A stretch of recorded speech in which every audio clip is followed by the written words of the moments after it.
3/26 எவ்வளவு இருக்கும்னு சொல்லியிருக்காங்க. 9,29,000 கோடியே 29,600 கோடி.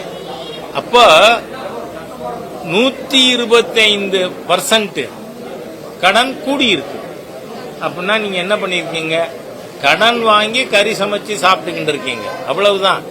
ஆகவே தமிழகத்தினுடைய நிதி ரீதியிலான மரண வாக்குமூலம் கொடுத்திருக்கார் இந்த பட்ஜெட்ல. நன்றி. டெல்லி போலவே தமிழகத்திலும் மீண்டும் செந்தில் பாலாஜி முதல்வர்கள் இந்த டாஸ்மாக் விவரத்தில் அரஸ்டாக வாய்ப்பு இருக்கு. நான் என்ன சொல்றேன், it is for the enforcement directorate and the court to decide.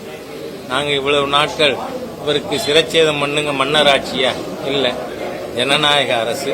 அதனால அது நீதிமன்றமா அமலாக்கத்துறையும் அதை பார்ப்பாங்க. ஆனால் நம்மளுக்கே ஒரு அசஸ்மெண்ட், இந்த அமலாக்கத்துறையினுடைய அறிக்கையின் அடிப்படையில் பார்ப்போமேயானால் இது திராவிட முன்னேற்ற கழக அரசின் சபப்பெட்டியில் அடிக்கப்படுகின்ற கடைசி ஆணியாக இருக்க வாய்ப்புள்ளது அப்படின்னு நினைக்கிறேன். நன்றி.